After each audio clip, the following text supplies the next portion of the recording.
네, 은혜로운 찬양 감사합니다. 늘 하나님의 은혜 가운데 살아가는 귀한 삶이 되시기를 축원합니다.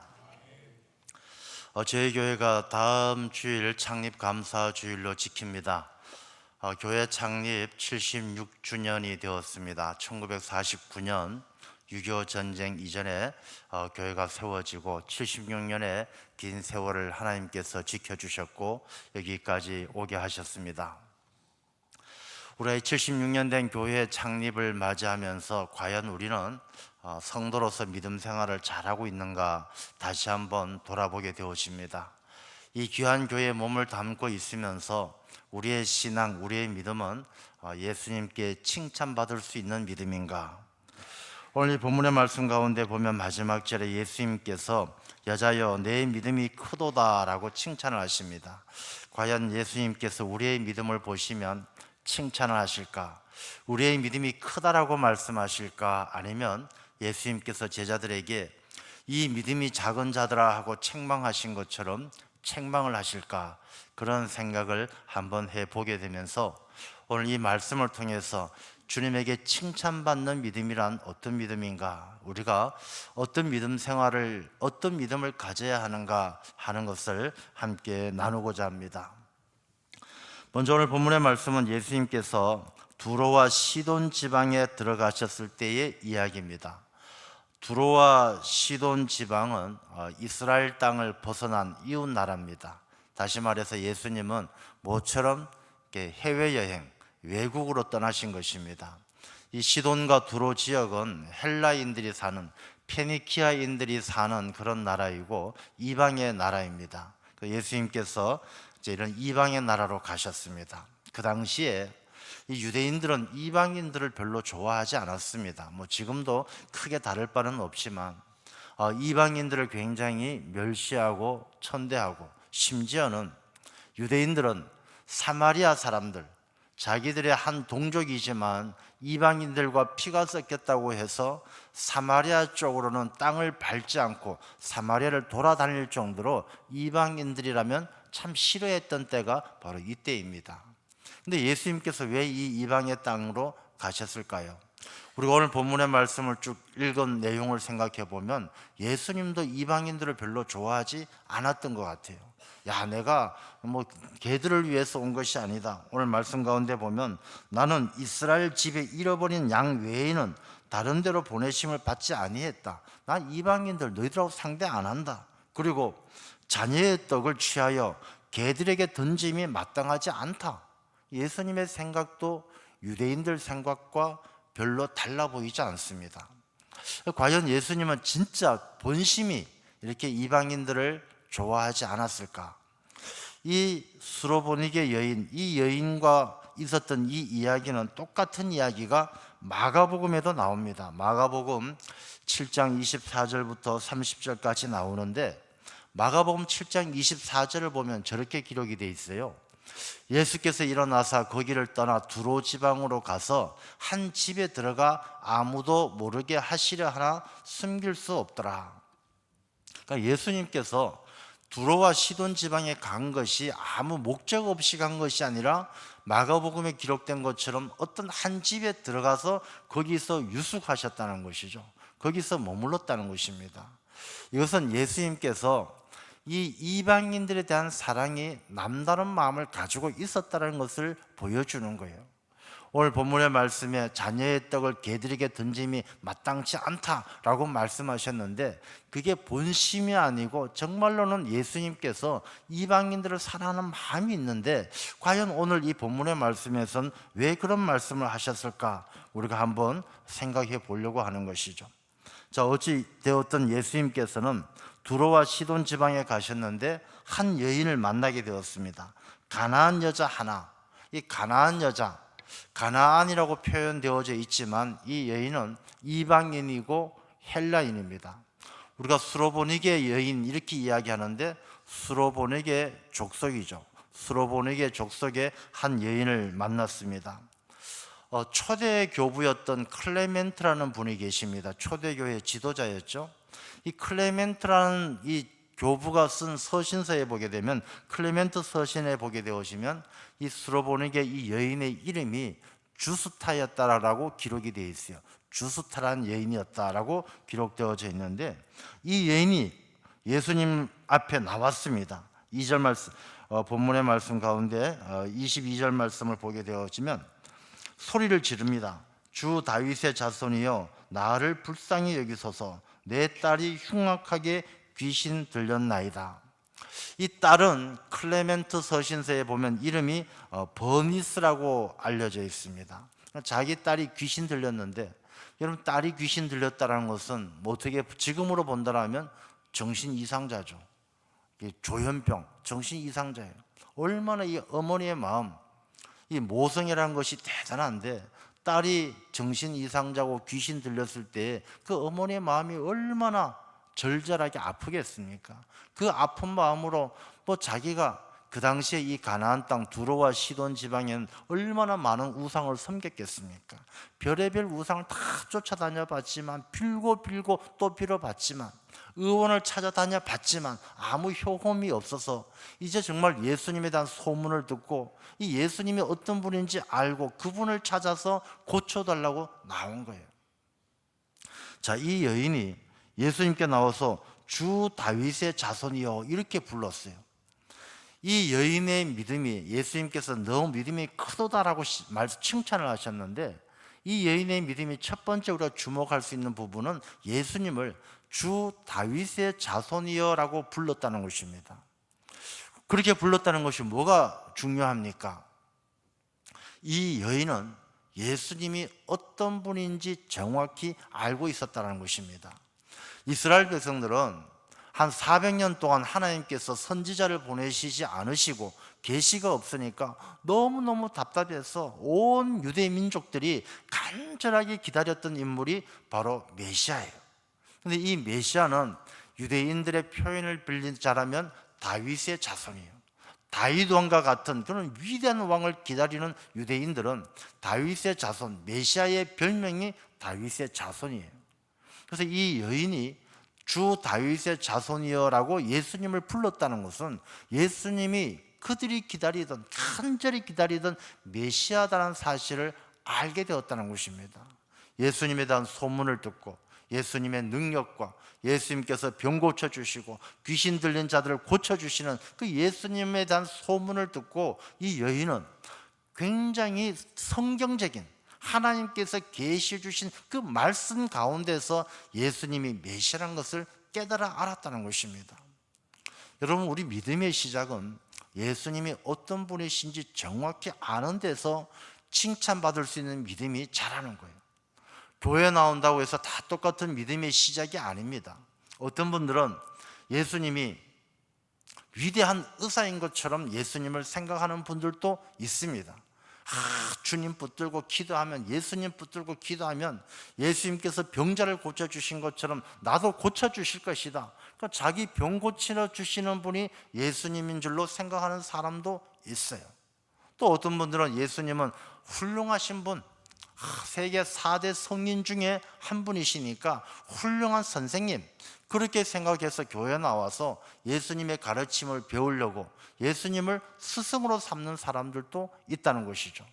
그런데 이 여인은 스승도 아니고 의사도 아니고 나의 죄를 구원해 줄, 내 모든 삶을 책임져 주실 구주 예수 그리스도 메시아임을 고백함으로 이 여인의 믿음이 예수님 앞에 드러나기 시작하는 것입니다. 자, 이 믿음이 나중에는 예수님께서 여자여 내 믿음이 크도다 하는데, 이 크다라는 말의 그 헬라어는 메가스입니다. 메가스인데 우리가 메가톤급이란 말을 쓰잖아요. 무지무지 큰 걸 메가톤급이다라고 이야기합니다. 큰 것 중에도 큰 것, 너무너무 큰 것을 메가톤이라고 이야기합니다. 그러니까 예수님은 이 여인이 그 믿음이 메가톤급이라고 인정해 주신 거예요. 여러분, 이 메가톤급 큰 믿음을 가지면 어떤 일이 일어나느냐? 내 소원대로 되리라. 하나님의 능력이 함께하는 믿음을 가졌다는 것입니다. 자, 이 여인의 믿음이 얼마나 대단합니까? 자, 우리가 이 여인의 믿음을 생각하면서 먼저 믿음에 대해서 한번 생각해 보겠습니다. 여러분, 우리가 믿음이라 그러면 그냥 믿습니다 그러면 믿음으로 생각하는데, 이 믿습니다도 믿음에도 두 종류가 있어요. 물론 크게 더 세부적으로 나눌 수도 있지만 크게 본다라면 이 예수님께서 하신 말씀을 통해서 보면 믿음은 두 종류가 있어요. 첫 번째 믿음은 어떤 믿음이냐? 구원받는 믿음이 있고, 두 번째는 능력이 나타나는 믿음이 있어요. 자, 예수님께서 우리가 믿음 생활을 하지만 믿음이 다 다르잖아요. 그래서 믿음의 분량대로, 믿음의 분량만큼 그런 말씀을 쓰는데 믿음은 다 달라요. 여기 똑같이 앉아 있지만, 똑같은 시간 똑같은 장소에 앉아 있지만 믿음이 달라요. 작은 믿음도 있고 큰 믿음도 있어요. 예수님께서도 제자들이 막 풍랑이 일고 벌벌 떠니까 잠에서 깨어나신 예수님이 뭐라고 책망하십니까? 이야, 이 믿음이 작은 자들아, 왜 두려워하느냐 책망하시요. 믿음이 작은 자들은 옆에 예수님이 계셔도 두려워서 벌벌 떠는 것이 작은 믿음이에요. 그런데 큰 믿음은 어떻습니까? 예수님께서 백부장이 하인의 병을 고쳐주십시오. 예수님께서 말씀만 하시면, 가라 하면 가고 오라 하면 오고 말씀만 하시면 됩니다. 야, 내가 이만큼 큰 믿음을 본 적이 없다. 그럼 큰 믿음, 이 큰 믿음은 직접 예수님하고 멀리 떨어져 있는 하인의 병도 낫게 하는 거예요. 작은 믿음, 큰 믿음이 있듯이 이 믿음은 구원받게 하는 믿음, 하나님의 능력이 나타나는 믿음이 있어요. 자, 구원받은 믿음은 어떤 믿음이 있느냐? 마태복음 9장 22절입니다. 마태복음 9장 22절을 보면 자, 이렇게 말씀하십니다. 예수께서 돌이켜 그를 보시며 이르시되 따라 안심하라, 내 믿음이 너를 구원하였다 하시니 여자가 그 즉시 구원을 받으니라. 내 믿음이 너를 구원하였다. 이 믿음은 구원받게 하는 믿음이에요. 누가복음 8장 48절입니다. 예수께서 이르시되 따라 내 믿음이 너를 구원하였으니 평안히 가라. 믿음이 너를 구원했어요. 여러분, 예수님께서 십자가에 못 박히실 때에 두 명의 강도가 있습니다. 그 중에 한 명은 예수님을 저주하고 한 명은 예수님 나를 기억해 주십시오, 너가 오늘 나와 함께 낙원에 있으리라 구원받았어요. 이 강도는 평생 나쁜 짓만 했는데 죽기 전에 예수님을 만났을 때 예수님께서 이 강도를 구원해 주셨어요. 이 믿음은요, 그 강도가 구원받은 믿음은 구원받을 만한 믿음, 구원받는 믿음이었다는 것이죠. 특별히 대단하게 귀하게 쓰임받고 하나님의 능력이 나타나는 것이 아니라 믿음 가운데 구원받는 믿음이 있어요. 근데 이 구원받는 믿음을 가진 자 중에서 하나님의 능력이 함께하는 믿음을 가진 사람들도 또 있어요. 마태복음 8장 13절을 보겠습니다. 마태복음 8장 13절 보면 백부장의 믿음이에요. 예수께서 백부장에게 이르시되 가라, 내 믿음대로 될지어다 하시니 그 즉시 하인이 나으니라. 내 믿음대로 구원받는 것이 아니라 믿음대로 될지어다. 이 믿음이 능력이 되는 거예요. 하나님의 능력이 나타나는 통로로서의 믿음이 그 믿음대로 되는 거예요. 하인이 나았어요. 마태복음 9장 29절의 말씀입니다. 이에 예수께서 그들의 눈을 만지시며 이르시되 너희 믿음대로 되라 하시니, 이 눈을 만지시면서 내 믿음대로 되라 하니까 믿음대로 고쳐졌어요. 그러니까 믿음은 구원받는 믿음도 있고, 구원받는 믿음을 가진 사람 중에 하나님의 능력이 나타나는 믿음을 가진 사람이 있다라는 것이죠. 이 믿음은 우리에게 구원과 하나님의 능력을 담을 수 있는 그릇이 바로 믿음이에요. 믿음이 있는 사람이 구원도 받고 믿음이 있는 사람이 하나님의 능력도 나타나는 거예요. 그래서 우리가 믿음은 우리가 은혜 받는 그릇이에요. 우리가 성경 말씀에도 이 겸손한 자에게 은혜를 주신다는 말씀이 있는데, 이 주시는 은혜를 받을 수 있는 것은 이 믿음의 그릇이에요. 이 믿음이 없는 사람은 하나님께서 은혜를 주셔도 그 은혜가 다 쏟아버리는 거예요. 믿음이 없으면 하나님께서 능력 주셔도 그 능력이 나타나지 않는 것이죠. 그래서 오늘 이 본문의 말씀을 통해서 우리가 생각해야 될 것은 무엇이냐? 예수님께서 내 믿음이 크다라고 말씀하셨는데 그 큰 믿음의 그릇은 우리가 어떻게 만들어갈 수 있느냐? 내가 신앙생활하면서 내 믿음의 그릇을 어떻게 큰 믿음의 그릇을 만들어갈 수 있느냐를 우리 이 말씀을 통해서 배워야 된다는 것이죠. 자, 믿음이란 것은 저는 이렇게 생각합니다. 믿음은 이 믿음의 그릇을 만드는 재질이 중요해요. 똑같이 예수님을 믿습니다. 예수 그리스도 하나님의 아들이시고 독생자 예수 그리스도시고 주는 그리스도시여 살아계신 하나님의 아들이십니다. 믿습니다. 이 믿는데 믿음도 보면 이 믿음의 그릇을 만드는 사람의 성품과 그 사람이 가지고 있는 재질에 따라서 믿음의 그릇이 달라져요. 어떤 믿음은 쉽게 깨져요. 조금만 충격 주면 금이 쫙 가는 믿음의 그릇이 있고, 어떤 그릇은 아무리 두드려 패도 깨어지지 않는 믿음의 그릇이 있어요. 자, 믿음의 그릇이 튼튼하려면 첫 번째는 겸손해야 돼요. 겸손의 믿음이 돼야 됩니다. 왜? 하나님께서는 겸손한 자에게 은혜를 주신다고 했어요. 우리가 야고보서 보게 되면 야고보서 4장 6절의 말씀입니다. 뭐 어떻게 기록되어져 있느냐? 그러나 더욱 큰 은혜를 주시나니 그러므로 일렀으되 하나님이 교만한 자를 물리치시고 겸손한 자에게 은혜를 주신다 하였느니라. 우리가 그릇을, 은혜를 받는 그릇, 믿음의 그릇을 만드는데 겸손한 자에게 은혜를 주시기 때문에 내 믿음이 겸손함이 없으면 안 돼요. 예수 그리스도의 마음을 가진 사람이 겸손한 사람이에요. 남을 나보다 낮게 여기고, 남을 나보다 더 귀하게 여기고, 나 자신을 더 낮은 자리에 두고 그렇게 살아가는 믿음이 없으면 이 믿음은요, 은혜를 받지 못해요. 교만한 사람들은 은혜 받지 못해요. 야, 뭐 목사님 설교가 수준이 뭐 저래? 뭐 이게 성경 수준이 이래? 교만한 사람은 하나님의 말씀도 다 자기 아래로 보는 거예요. 이런 사람들은 하나님께서 아무리 은혜를 주셔도 은혜가 그 마음에 담기지 않아요. 우리가 은혜의 그릇, 이 은혜 받을 수 있는 믿음의 그릇은 겸손해야 될 줄로 믿습니다. 겸손한 사람에게 은혜가, 하나님께서 은혜를 주시는 거예요. 그리고 이 믿음의 그릇은 지혜로 만들어져야 돼요. 지혜가 뭐냐면, 이 믿음도 우리 민족을 보면 약간 샤머니즘적인 게 있어요. 성황당에 가서, 느티나무에 가서, 큰 바위 앞에 가서 비나이다 비나이다 정함수 떠놓고 빌어요. 여러분, 그걸 믿음이라고 말할 수 있습니까? 나무를 믿고 바위를 믿고 그 바위가 뭘 해준다고, 그 나무가 뭘 해준다고 그걸 믿음이라고 할 수 있습니까? 그건 지혜가 없는 맹신이고 어리석음이에요. 이 믿음이란 것은 지혜가 있어야 돼요. 지혜가 있다는 말은 뭐냐면 믿을 대상을 믿어야 된다는 것입니다.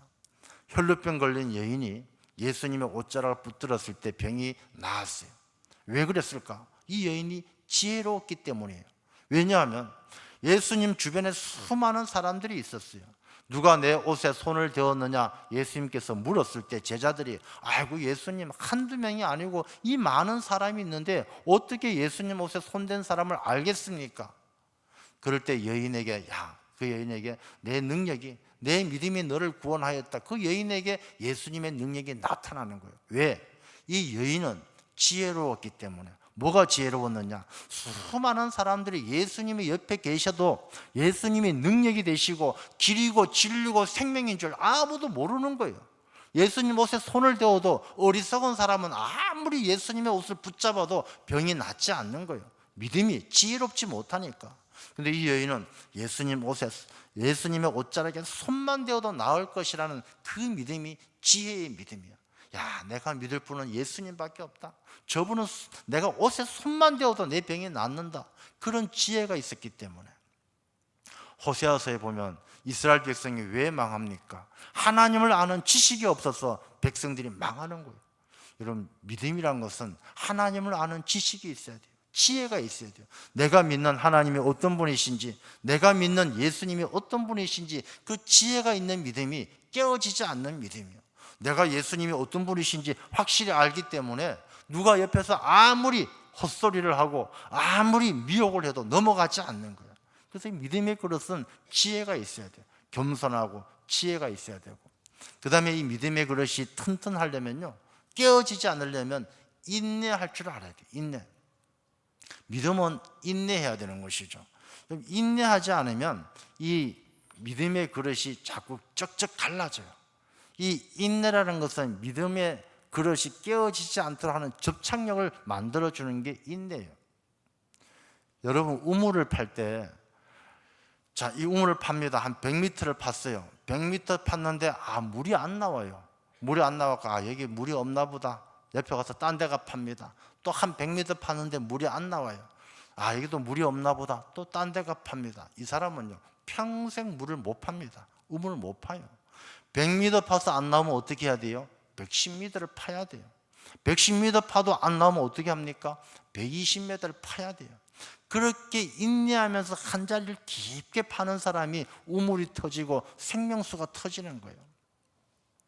며칠 전에 뉴스를 보니까 대서양 바다 밑에 이 물 탱크가 있는데 물이 담수가 저장되어져 있는데 온 인류가 800년을 쓸 수 있는 물이 바다 속에 바다 밑에 있다, 지하수가 있다고 하더라고요. 그 바다 밑에 있는 그 물을 파려면은 그 진짜 파고 또 파야 되지 않겠습니까? 그렇게 인내하면서 끝까지 파는 사람들이 그 생명수가 터지듯이, 그 물이 터지듯이 은혜를 받게 되고 하나님께서 주시는 복을 누리게 되는 거예요. 그래서 이 믿음의 그릇은 겸손이 있어야 되고 지혜가 있어야 되고 인내가 있어야 돼요.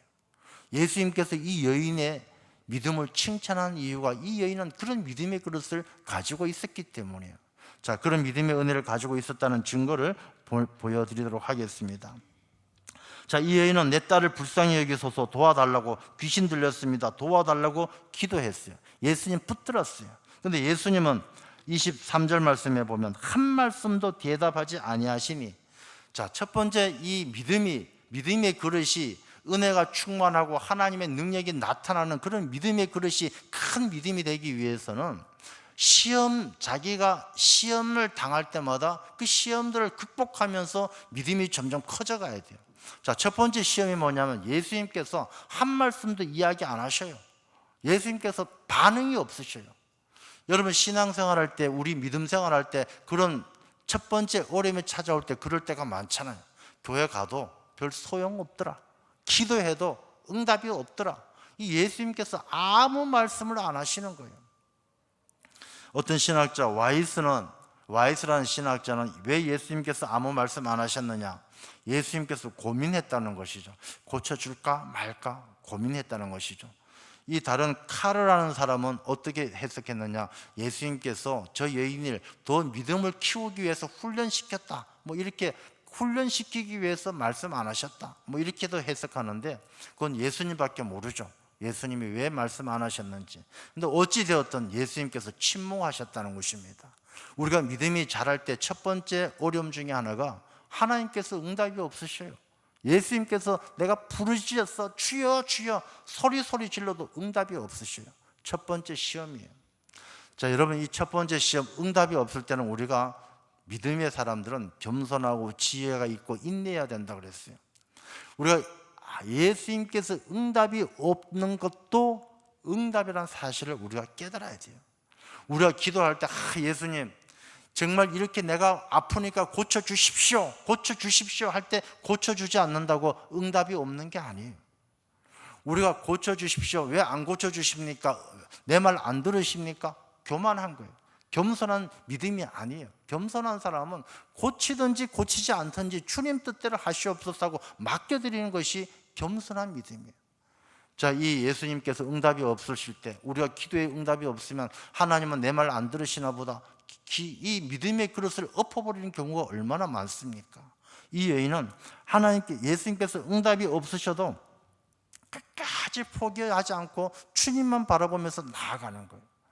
여러분, 침묵하는 것도 주님께서 우리에게 인내의 훈련을 시키는 거예요. 믿음의 그릇을 더 든든하게 만들어가는 거예요. 주님의 때에 주님의 방법으로 이루실 때까지 기다리는 그 믿음이 우리에게 있어야 할 줄로 믿습니다. 두 번째 시험거리가 뭐냐? 제자들이 와서 예수님에게 이야기합니다. 저 여자가 뒤에서 소리를 지르니까 그를 보내소서. 예수님, 저 여자 시끄러워서 가라고 그렇게 얘기해도 안 갑니다. 예수님 자꾸 찾으니까 예수님이 지금 가라고 얘기 좀 해주세요 라고 이야기하는 것입니다. 여러분, 우리가 믿음의 그릇을 크게 만들 때 방해되는 것이 주변의 제자들이에요. 예수 먼저 믿은 사람들, 예수 잘 믿는다라고 교회 와서 장로, 권사, 안수집사, 교회에서 목사, 교사, 남들 볼 때는 뻔칠하게 제자처럼 살아가지만 정작 초신자 있는 이 스로보니게 여인처럼 주님을 찾는 사람들에겐 야, 저리 가 시끄러워 빨리 가 라고 내쫓는 사람. 여러분, 제가 예전에도 그런 말씀 드렸어요. 우리 교인들이 다른 이 새신자라든지 믿음이 적은 사람을 쫓아내는 사람이 되어서는 안 돼요. 지금은 여기는 안 계십니다만 제가 예전에 와서 한번 충격받았던 일 중에 하나가, 어떤 다른 교회 다니던 분이 오셔서 우리 교회 등록하고 이제 신앙생활을 하시는데, 그분의 기도 시간 되면 저 뒤에서 좀 통성 기도를 하셔요. 소리를 조금 크게 하고 기도했더니 어떤 권사님이 그 앞에다 써놨어요. 시끄럽게 떠들려면 나가라고, 기도 소리 시끄럽다고 남들 기도 방해하지 말라고 쪽지를 갖다 붙여놓는 거예요. 이 제자들이 그랬어요. 제자들이 예수님 저 사람 쫓아보내세요, 시끄러워서 같이 못 있겠습니다. 여러분, 이런 시험거리를 이겨내야 주님에게 칭찬받는 사람이 돼요. 다른 사람의 이야기에 귀 기울이는 것이 아니라 주님을 바라봐야 돼요. 사람이요, 자기를 바라보면 낙심하게 돼 있어요. 나 같은 사람 뭐 하나님이 좋아할까? 나 같은 사람 기도 들어주실까? 낙심해요. 다른 사람 바라보면 다른 사람 때문에 시험 들어요. 우리의 이 믿음은 자기를 바라보는 것이 아니라, 다른 사람을 바라보는 것이 아니라 주님을 바라보는 믿음이 되어야 할 줄로 믿습니다. 그런데 문제는 뭐냐? 이 바라보던 주님마저도 하시는 말씀이, 나는 이스라엘 집에 잃어버린 양 외에 다른 데 보내심을 받지 아니했다. 예수님께서도 거절하시는 거예요. 야, 너 필요 없다, 나 너한테 보내심을 받지 않았다. 근데 이 여인은 25절 말씀에 보면 예수께 절하며 이르되 주여 저를 도우소서. 그 예수님께서 외면하셔도 끝까지 주여, 당신밖에 없습니다, 당신은 나의 주인이고 나를 도와주소서 주님을 붙들어요. 주님은 더 크게 매몰차게 이야기합니다. 자녀의 떡을 취하여 개들에게 던짐이 마땅하지 않다. 야, 너 이방인 아니냐? 개 같은 이방인 아니냐? 왜 유대인들은 이방인들을 개라고 말을 했느냐 하면, 첫 번째는 이방인들이요 맨날 싸워요. 이 율법을 벗어난 이방인들은, 이제 유대인들은 그래도 율법이 있으니까 율법을 지키려고 애를 쓰다 보니까 덜 싸우는데, 이방인들은 만났다 하면 싸우는 거예요. 막 싸우고 들이받고 개같이 싸우는 거예요. 두 번째는 이 이방인들이 우상을 섬기는데, 우상을 섬기면 어떻습니까? 우상 신전에 가면 신녀들이 있어요. 신녀들하고 음란한 일들을 벌이는 것을 보면서 전 개 같은 짓들이다, 개 취급했어요. 그 다음에 이방인들 중에서 어쩌다가 하나님을 믿는 사람들도 생겼는데 이 사람들은 머지않아 다시 돌아가는 거예요. 이 이방인들 생활할 때 자기들의 즐거움, 자기들 먹고 마시고 놀던 때를 그리워하면서 돌아가고 마는 거예요. 개들이 자기들이 먹었던 걸 토하고 토한 걸 또 먹는 것처럼 이방인들이 그 개 같았다는 거예요. 그래서 유대인들은 이방인들을 개 취급했어요. 여러분, 개란 얘기는 지금도 들으면 기분 나쁘잖아요. 동서고금을 막론하고 개 취급당해서 기분 좋은 일은 없어요. 이 여인이 얼마나 모욕을 당하고 수치를 당했겠습니까? 야, 예수님은 괜찮은 사람인 줄 알았는데, 예수님이 메시아인 줄 알았는데 나를 개 취급해요? 내가 정말 더러워서 내가 예수님 안 쫓아다닙니다. 아마 돌아갈 거 아니겠습니까? 오늘날에 그런 사람들 얼마나 많아요.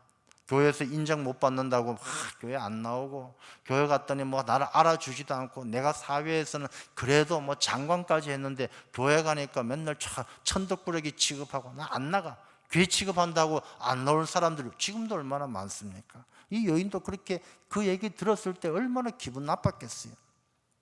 그런데 27절 말씀에 보면 이 여인이 이야기합니다. 주여 올소이다, 내가 개가 맞습니다. 여러분, 믿음이 큰 사람은요 개 취급당한다고 해서 야 네가 나를 개 취급해 싸우는 사람이 아니에요. 내가 옳습니다, 내가 개입니다. 내가 개처럼 다투기 좋아하고 세상과 어울려 살아가기 좋아하고 죄 지었던 것을 회개하면서도 또다시 죄를 짓는 개 같은 내가 죄인 중에 죄인입니다라고 인정하는 사람이 예수님 보시기에 큰 믿음을 가진 사람이에요. 이 여인은 올소이다, 내가 개 같은 사람입니다, 죄인입니다. 그렇지만 개들도 제 주인의 상에서 떨어지는 부스러기를 먹나이다. 주님, 내가 개 같은 인생이고 죄인 같은 인생이지만 주님 내게 큰 은혜 원하지도 않습니다. 밥상 위에 맛있는 산의 진미 같은 그런 음식 원하지 않습니다. 부스러기라도, 주님의 은혜의 부스러기라도 먹고 주님 가운데 주님과 함께 할 수 있도록 주님의 작은 은혜라도 내게 주시옵소서. 얼마나 겸손한 믿음을 가지고 있습니까? 요즘에 우리가 기도할 때나 다른 교회도 보면, 요즘 교회 이름 보면 막 다 그래요. 큰 은혜 교회, 놀라운 은혜 교회, 기적 같은 은혜 교회, 막 은혜도 기적 같고 놀랍고 크고 이런 은혜만 찾아요. 근데 그 교회 가보면 맨날 싸우고 맨날 지지고 볶고. 여러분, 우리가 큰 은혜가 따로 있고 작은 은혜가 따로 있는 게 아니에요. 우리가 주님 앞에 부스러기 같은 은혜라도 주님 내 마음 만져주시고, 주님의 은혜 가운데 말씀으로 위로받게 하시고, 주님이 나와 함께 하신다는 사실을 조금이라도 느낄 수 있도록 부스러기 같은 은혜라도, 내가 믿음이 큰 그릇 가진 사람, 믿음의 큰 그릇을 가진 사람은 부스러기만 주워 담아도 차고 넘치는 하나님의 은혜가 될 줄로 믿습니다. 신앙생활하면서 큰 은혜, 놀라운 은혜, 기적 같은 은혜, 그런 은혜만 구하는 사람들은 그 은혜를 담을 그릇도 안 되는 거예요. 그런 은혜 주셔도 담을 그릇이 안 돼요. 믿음이 큰 그릇인 사람은 큰 은혜 안 주셔도 돼요. 부스러기만 주워 담아도 그 사람의 인생 가운데 차고 넘쳐나는 하나님의 은혜가 임한다는 것이죠. 그런 믿음을 가졌을 때 예수님께서는 여자여 내 믿음이 크도다, 내 소원대로 되리라, 그렇게 말씀하셨어요. 여러분, 교회 창립 76주년을 맞이하며 우리가 신앙생활하고 있는 우리 자신을 한번 돌아봐야 합니다. 내 믿음이 겸손하냐? 내 믿음이 지혜롭냐? 내 믿음이 인내하고 있느냐? 인내하지도 못하고 지혜롭지 못해서 맨날 이기적이고 자기 것만 챙기고, 겸손하지 못해서 맨날 다른 사람 험담이나 하고 다른 사람들을 무시한다라면 내 믿음의 그릇은 너무너무 작고 좁아 터지고 금이 가서 하나님이 아무리 은혜 주셔도 아무리 능력 주셔도 줄줄 새는 어리석은 믿음을 가진 사람이 될 수밖에 없는 거예요. 우리가 더욱더 내 믿음이 칭찬받을 수 있는 믿음이 되기 위해서 누가 뭐라고 하든지 남을 나보다 낫게 여기고 예수님의 마음을 가지고 겸손한 믿음을 가져야 하는 것이죠. 무턱대고 쫓아다니면서 믿는 것이 아니라 예수님이 어떤 분이신 줄 알고 하나님을 아는 지식을 가진 지혜로운 믿음을 가져야 하는 것이죠. 내 뜻대로 안 된다고 하나님이 내 기도 안 들으신다고 짜증내고 돌아서는 것이 아니라 하나님의 때를 기다릴 줄 아는 인내하는 믿음을 가진, 그런 겸손과 지혜와 인내의 믿음을 가진 사람은 그 그릇 가운데 우리가 하나님, 부스러기 은혜라도 내게 주옵소서, 그 부스러기 은혜가 내게 차고 넘칠 때 우리의 삶이 주님에게 칭찬받고 내 마음의 소원들을 이루어 주시는 하나님의 큰 복을 누리게 될 줄로 믿습니다. 그런 귀한 삶이 되시기를 주님의 이름으로 축원합니다. 아버지 하나님, 감사합니다.